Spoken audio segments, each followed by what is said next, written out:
खुलुमबाय बेयो बड'लेण्ड इंखं टेलिभिजन दिनै 5 जुलाइ 2023 बुधबारखालि सानसेनि बरादखौ नोंथांमोननि खाथियाव लाबोदों आं सदानन्द दैमारिया।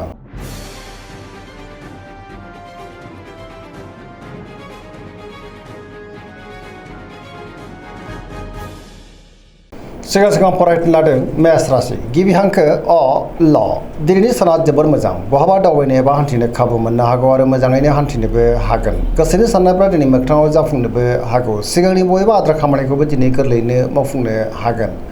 गोसोआ दिनै जोबोर खुसि जागोन। देहाया दिनै मोजाङैनो थागोन। सोरबा लोगोनिफ्राय मोजां खौरां मोननोबो हागौ।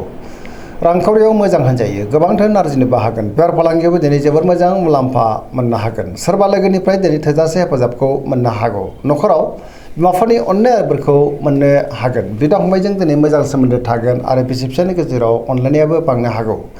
गोसोनि बोलोआ बांगोन। गावनि गोसोनि साननायखौ दिनै गुबुननो फोरमायनो हागोन। लाइमोनफ्रा जोबोर रमान्टिक जागोन।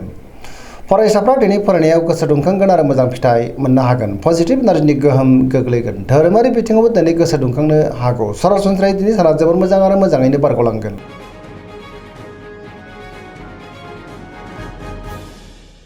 वृष राशि गिबि हांखो इ उ ब दिनैनि साना जोबोर मोजां। गोसोखौ दिनै जोबोर गोजोननाय मोनगोन। गोसोनि बोलोआ बांनो हागौ। गावनि गोसोनि साननायखौ दिनै गुबुननो फोरमायनो हागोन। लाइमोनफ्रा जोबोर रमान्टिक जागोन आरो बयजोंबो अनजासोगारगोन। गियाननि आंखाल जानाय नङा। गोथों आरो गोग्गो साननो रोंगोन। रांखावरियाव मोजां। बेफार फालांगियावबो मोजां होनजायो। अब्लाबो नाथाय खरसायाबो बांनो हागौ। न'खराव बिसि-फिसायनि गेजेराव अनलायनाय फैगोन। सोरजोंबा दिनै बाख्नाय जानो हागौ। देहाया मोजाङैनो थागोन। गुबुननिफ्राय थोजासे हेफाजाब मोननो हागौ। जायखि खामानि मावा मानो मोनफ्रोमबो खामानियावनो दिनै जाफुंसारगोन। लोगोफोरनि अनसायनायखौ मोननानै गोसोआ दिनै जोबोर खुसि जागोन। पजिटिभ एनार्जिनि गोहोम गोग्लैनोबो हागौ।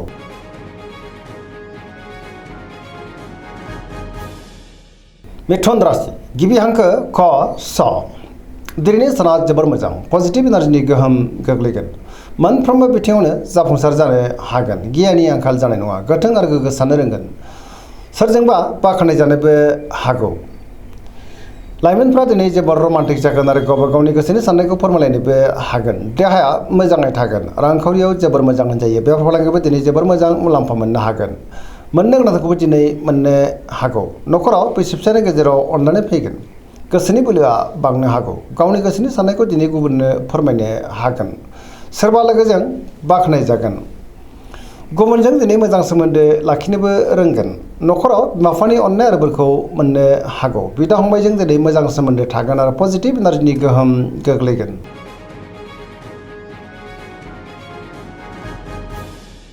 कर्कट राशि गिबि हांखो ड ह दिनैनि साना जोबोर मोजां। गोसोखौ दिनै जोबोर गोजोननाय मोनगोन। सोरबा लोगोजों बाख्नायजानानै गोसोआ दिनै जोबोर खुसि जागोन।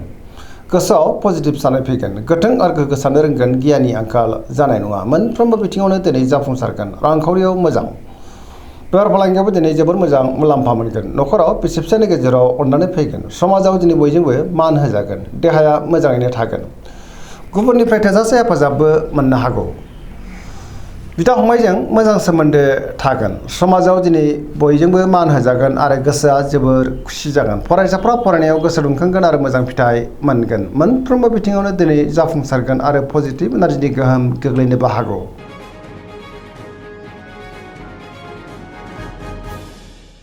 सिंह राशि गिबि हांखो म ट दिनैनि साना जोबोर मोजां। गोसोआव दिनै पजिटिभ साननाय फैगोन। मावनो लानाय खामानिखौ थि समावनो आरो गोरलैयैनो मावफुंनोबो हागोन। सोरबा लोगोनिफ्राय थोजासे हेफाजाबबो मोननो हागौ।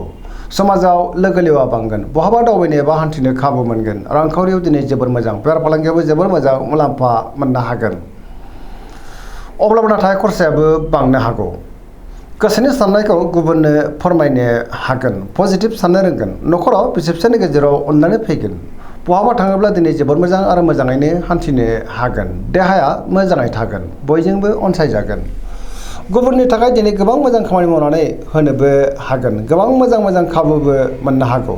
गोसोआ दिनै जोबोर रमान्टिक जागोन। लाइमोनफ्रा गावबा गावनि गोसोनि साननायखौ फोरमायलायनोबो हागोन।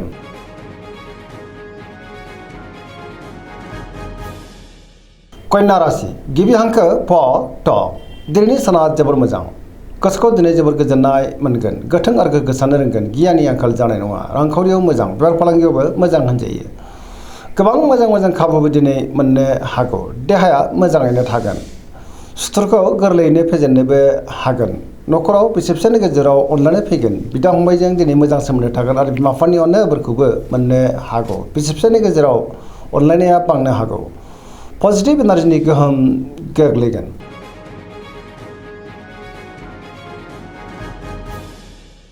तुला राशि गिबि हांखो र ट। दिनैनि साना जोबोर मोजां, गोबां मोजां खाबुबो दिनै मोननो हागौ। गोथों आरो गोग्गो साननो रोंगोन, गोसोनि बोलोआ बांगोन, गावनि गोसोनि साननायखौ दिनै गुबुननो फोरमायनोबो हागोन। मावनो लानाय खामानिखौ थि समावनो आरो गोरलैयैनो मावफुंनो हागोन। देहाया मोजाङै थागोन, रांखावरियाव जोबोर मोजां होनजायो। मोननो गोनांखौ दिनै मोननो हागोन। न'खराव बिसि फिसायनि गेजेराव अनलायनाय फैगोन, बिदा फंबायजों मोजां सोमोन्दो थागोन, गुबुननिफ्राय थोजासे हेफाजाबबो मोननो हागौ। समाजाव मान मोनगोन, बेफार फालांगियाव दिनै जोबोर मोजां मुलाम्फा मोननो हागोन। गुबुननि गोसोखौ गोरलैयैनो बोनोबो हागोन। लोगोफोरजों मोजां सोमोन्दो लाखिनोबो रोंगोन, गोदान थांखि लानो रोंगोन। सेंग्रा सिख्लाफ्रा जोबोर रमान्टिक जागोन आरो गावबा गावनि गोसोनि साननायखौ फोरमायलायनोबो हागोन आरो पजिटिभ एनार्जिनि गोहोम गोग्लैगोन।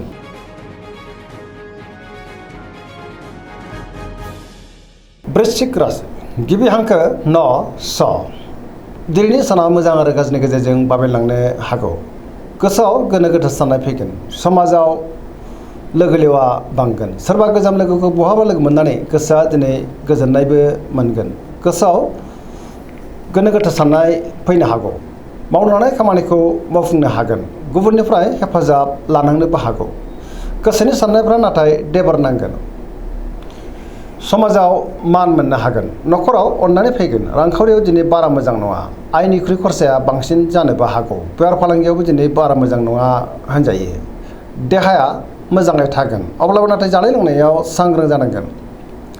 फरायसाफ्रा दिनै फरायनायाव गोसो दुंखांगोन आरो मोजां फिथाइ मोनगोन। लाइमोनफ्रा जोबोर आला खालाबो जानो हागौ।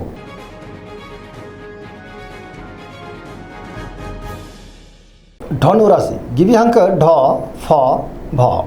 दिनैनि साना मोजां आरो गाज्रिनि गेजेरजों बाबेनलांनो हागौ। गोसोआव गोनो गोथो साननाय फैगोन, मावनो लानाय खामानिखौ थि समावनो आरो गोरलैयैनो मावफुंनो हानाय नङा। गोसोनि साननायफ्रा दिनै देबार नांनोबो हागौ। समाजाव मानहानि जालांनोबो हागौ। रांखावरियाव मोजां, अब्लाबो नाथाय खरसाया बांगोन। बेफार फालांगियाव मोजां होनजायो, समाजाव मान मोननो हागोन।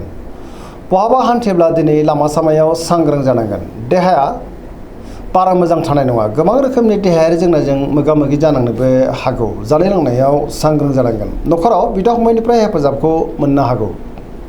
सोरबा लोगोनिफ्राय हरखाबै गाज्रि खौरांबो मोननो हागौ। सेंग्रा सिख्लाफ्रा दिनै जोबोर आला खाला जागोन आरो नेगेटिभ एनार्जिनि गोहोमबो गोग्लैनो हागौ।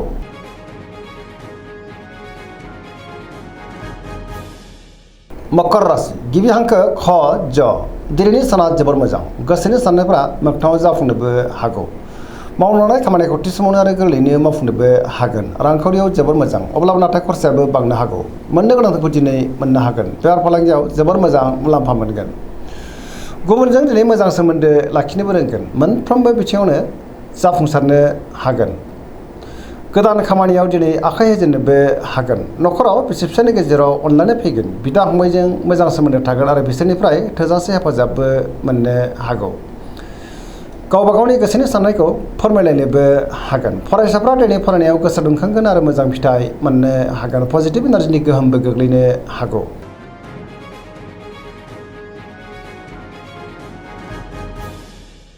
कुम्भ राशि गिबि हांखो ग स। दिनैनि साना बारा मोजां नङा, गोसोखौ दिनै जोबोर गुलाय गुजाय मोननो हागौ। गोथों आरो गोग्गो साननो रोंनाय नङा, गियाननि आंखाल जानोबो हागौ। माबा नङा माबा मोनसे गाज्रि खौरांबो मोननो हागौ। समाजाव मानहानि जालांनोबो हागौ।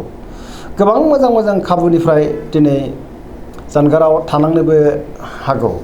रांखावरियाव बारा मोजां नङा, नाङा फाङा खरसायाबो बांनो हागौ। बेफार फालांगियावबो बारा मोजां नङा होनजायो। देहाया मोजाङै थागोन, अब्लाबो नाथाय जानाय लोंनायाव सांग्रां जानांगोन। न'खराव अनलायनाय फैगोन, बिमा बिफानि अननायफोरखौ मोननो हागौ आरो बिदा फंबायनिफ्राय थोजासे हेफाजाबबो मोननो हागौ। सोरबा लोगोनिफ्राय हरखाबै गाज्रि खौरांबो मोननो हागौ आरो नेगेटिभ एनार्जिनि गोहोमबो गोग्लैनो हागौ। सांग्रां जानाया गाहाम।